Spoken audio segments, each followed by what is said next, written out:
Yeah, it's kind of fun.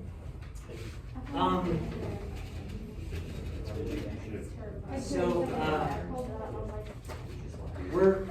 we're not gonna prove this one. We're gonna prove the next one because they're the same proof essentially. But here's what this says: if angle 1 and angle 2 are supplementary,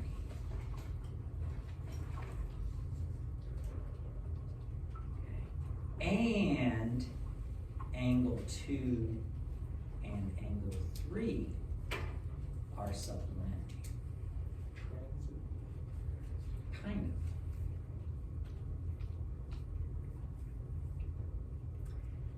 Then, what we know is that angle 1 is congruent to angle 3.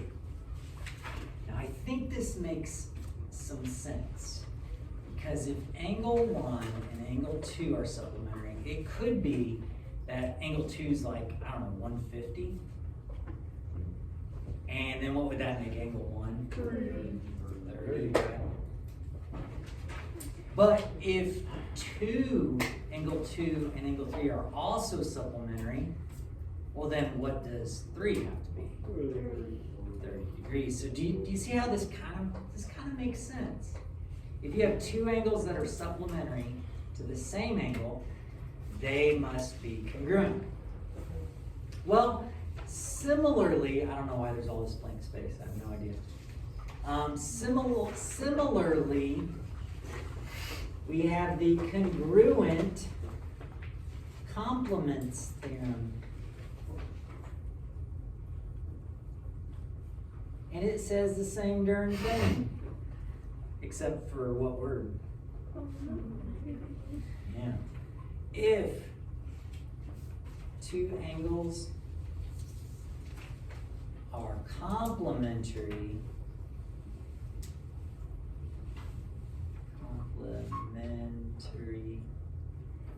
to the same angle, then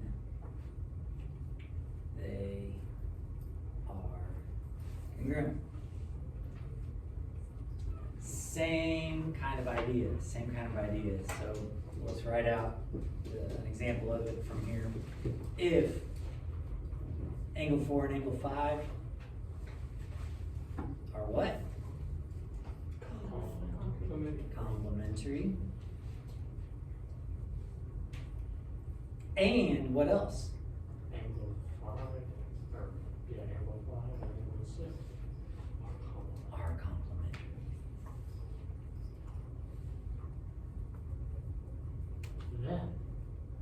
Then, yeah, go ahead.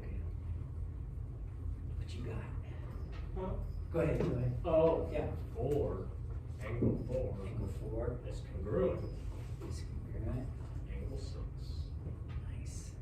And so you could say that this is maybe 60 degrees.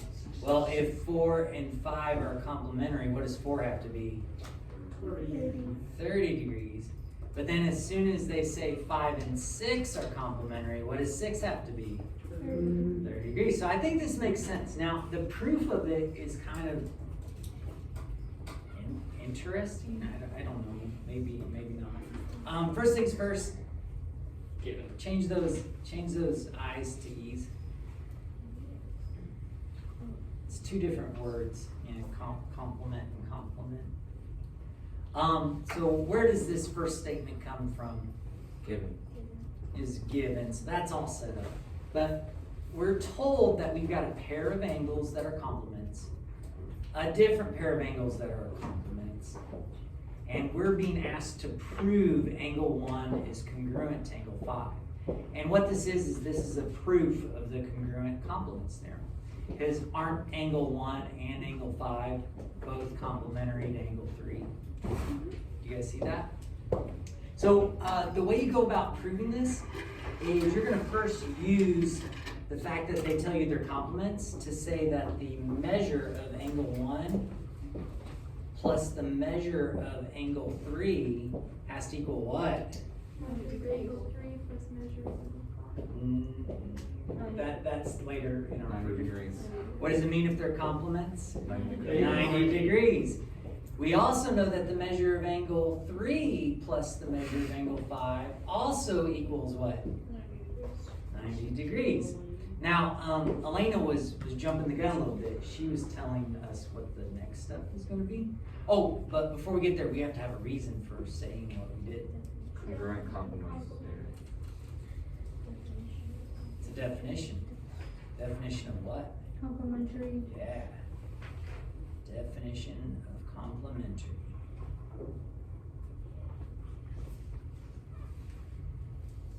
Now, Elena, what were you saying? Measure angle 1 plus measure angle 3 is equal to measure angle 2 plus measure angle 5. I agree. Measure of angle 1 plus measure of angle 3 is equal to measure of angle, That's a little weird there. whoa, 3 plus measure of angle 5. The measure apart. What's the justification for that? Addition together? No, PLC. Substitution. So, it comes from both of these, doesn't it? If measure of angle 1 plus measure of angle 3 equals 90, but measure of angle 3 plus measure of angle 5 Addition of also angles equals positive. 90, guess what we can substitute in place of 90 Substitution. into the other equation? Measure of angle 3 plus measure of angle 5. That's what's actually going on here. Do you guys see that?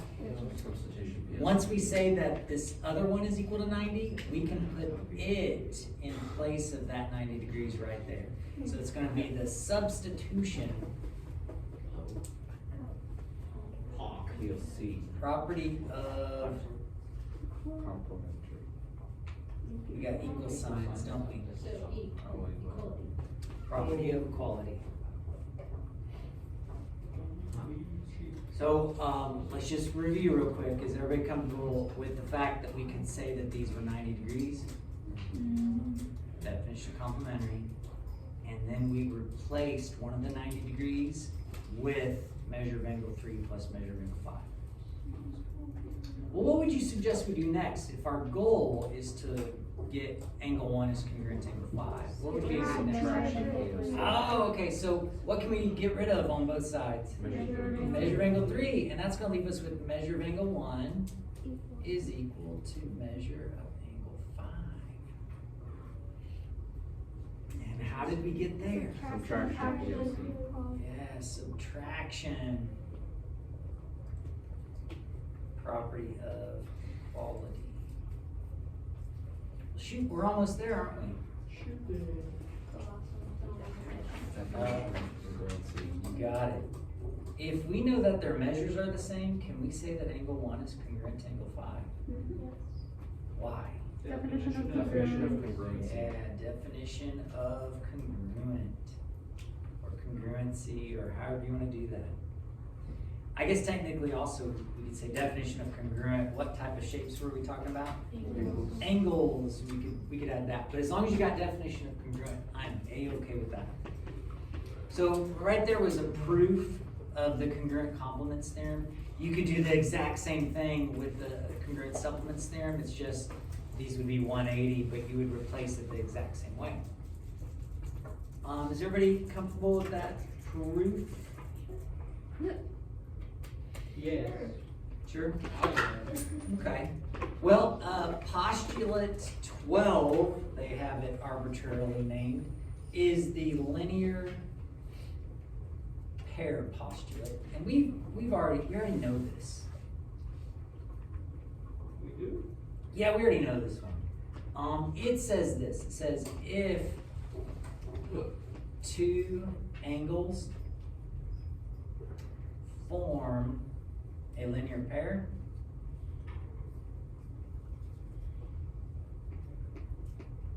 then they are supplementary. Had some rough guesses. Rough guesses. Now, the reason I say we already knew this is because we learned that the definition of a linear pair was to be adjacent and what else? Supplementary. So really, this is just using that definition and saying, well, you can kind of go backwards with it. If you've got a linear pair, then you know that they're supplementary. So all it is using that definition in reverse. That's why this is a postulate and not something that we have to prove, because it's part of the definition. What's up, Ian? So you couldn't just use definition of linear pair. You'd have to use the postulate. So You know what? I'll have to think about that. But I mean, cause basically saying linear pair postulate or saying definition of linear pair, I could totally see how that could fulfill that role either way. So as of right now, I'm saying, yeah, you could do both. I'll update you if I insist on one way or the other, okay? All right, so let's see. Oh, there's some more. One more theorem. And this is another relationship that I think a lot of you kind of know already. At least I've heard people talk about it.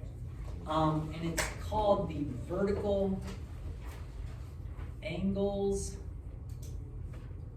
congruence theorem.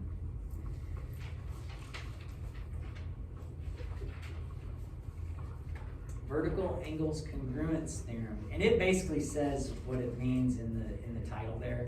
If your vertical angles, guess what? They're congruent. Now, to kind of illustrate this, let's draw some vertical angles. So you can draw vertical angles by drawing two lines crossing. And in our little picture here, let's name the angles. We'll go 1, 2, 3, 4. So basically, the vertical angles congruence theorem says if angle 2 and angle 4 are vertical angles,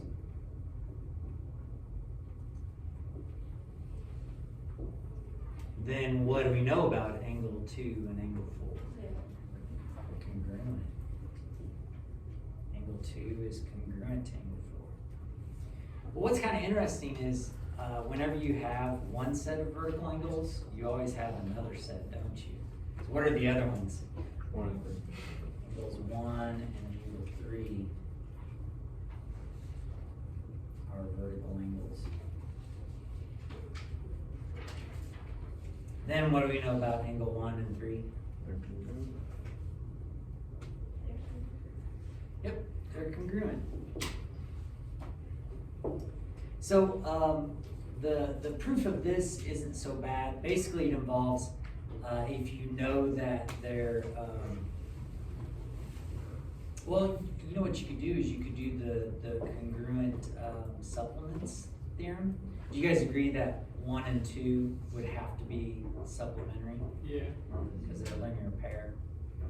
Do you also agree that 3 would also be supplementary with 2? Well, then you could do the congruent supplements theorem to say that 1 and 3 have to be congruent. So you could prove it that way. But I've heard people talk about this one already, so people kind of have a good idea about it. Now let's try a proof here. They're saying it's a 3-step proof. I think we could maybe do it in 3 steps, but I would actually prefer to do 4. We're trying to prove that angle 3 is congruent to angle 6. Now I'm not gonna mark that on my picture because do I know that to be the fact yet? No. I don't. And is there anything about this picture alone that would tell us that's true? No, there's not. These are not vertical angles, are they? No. But what are we given then? 2 and 3 are congruent. We're given that angle 2 is congruent to angle 3. I can go ahead and mark that on my picture because it's already been told to me. So I'm going to mark 2 congruent to 3. Do you remember doing arc marks? Don't you put a tick in it? You can. As long as, I've got a single right there, and they're both single, we're good. Well, so we need to somehow go from this to saying that 3 is congruent to 6. Does anybody have a game plan? Ethan, you got a game plan? I do. Okay, what's up? We could say that 2 is vertical. 2 is vertical to 6, making those congruent because Yeah. the vertical angle is congruent to 0. Okay, Then we can say 6 is equal to 3 using substitution because 2 is equal to 6. okay, I like it, I like it. So it turns out, you can do it exactly the way you were saying, but to do substitution, we would actually have to do the definition of congruence first. You see how everything's congruent right now? So my proof's gonna look a little different than yours, but what you suggested was right on, right on. So, yeah, the key to this is, don't we know by the vertical angles congruence theorem that 2 is the same as 6? Yeah. Yeah, so if we say, let's see, angle 6 is congruent to angle 2, I can say that because what justification? Vertical angles congruent. Yeah, vertical angles congruence theorem.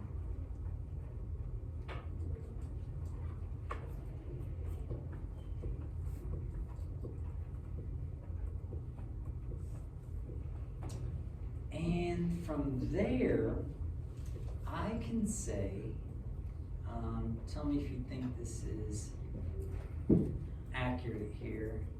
I can say that angle, I'm gonna go for it. I'm gonna say that angle 6 is congruent to angle 3. What did I use to get that? Substitution. Can't use substitution with congruence. It has to be equality. Do you guys see how if 6 goes to 2, and if 2 goes to 3, you can make the jump of 6 to 3?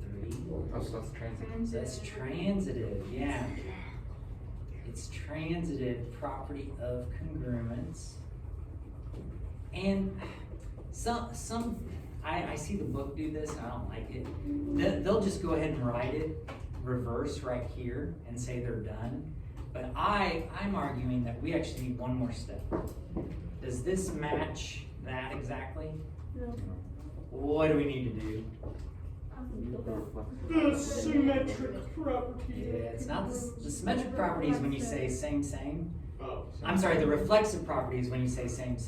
We're gonna do the symmetric property to say angle 3 is congruent to angle 6. By the symmetric property of what? Congruence. And then I think we're there. We all done. Okay, how much time do we have left? I don't know. 6 to 9 minutes. Oh, we're good, It's funny, like last year. What time do we We get out of one. Yeah, let's do this. Okay, so ladies and gentlemen, we've learned a few different angle relationships, haven't we? You're not only gonna be asked to do like justifications, you're also gonna be asked to solve some for X on some problems. So let's take a look at example 4, shall we? We've got this picture here. It says it's asking us to find the value of X. Anybody got an idea? 2x minus 3 plus 38 equals 90. I like it. Whoops, where am I going? 38 plus 3 minus 2x minus 3 plus 38 equals 90. Now, honestly, that's nothing new that we learned. It's just kind of making sure we've got these angle relationships set up. I suppose, though, I could justify that statement. What would be our justification? Definition of complementary.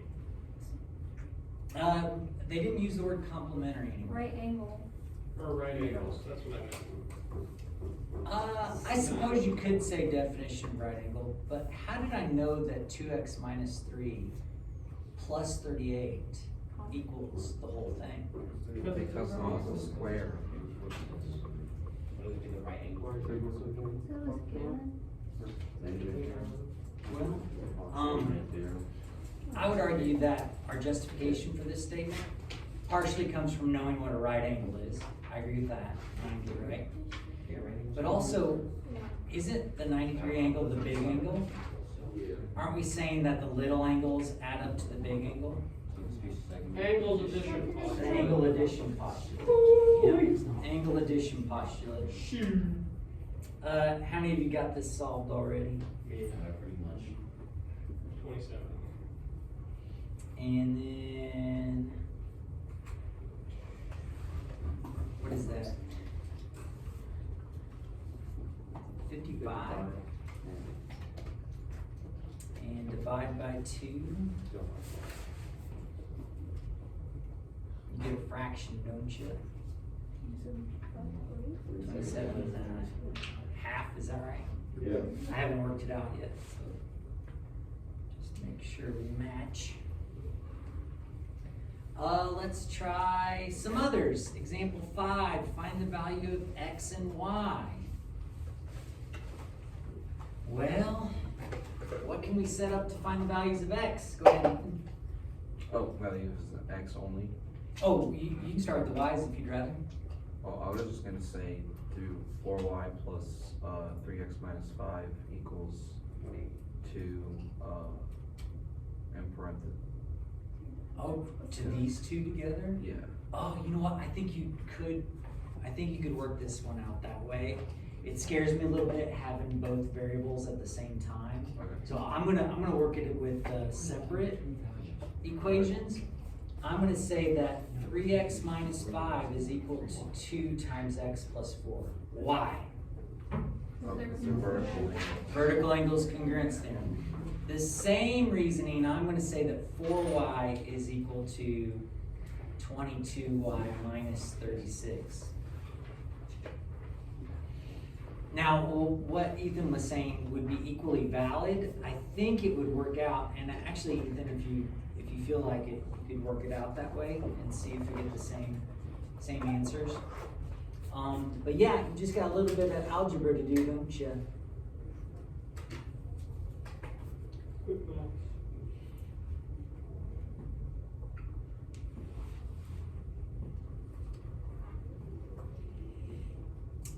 I believe that x is equal to 13.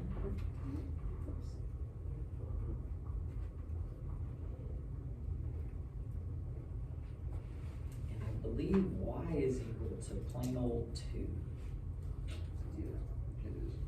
But double check me, because I am human. Very human. Am I right? Y is correct, yes. Oh, that's correct. Thank you. All right. So, ladies and gentlemen, Let me see if it was, I'm not,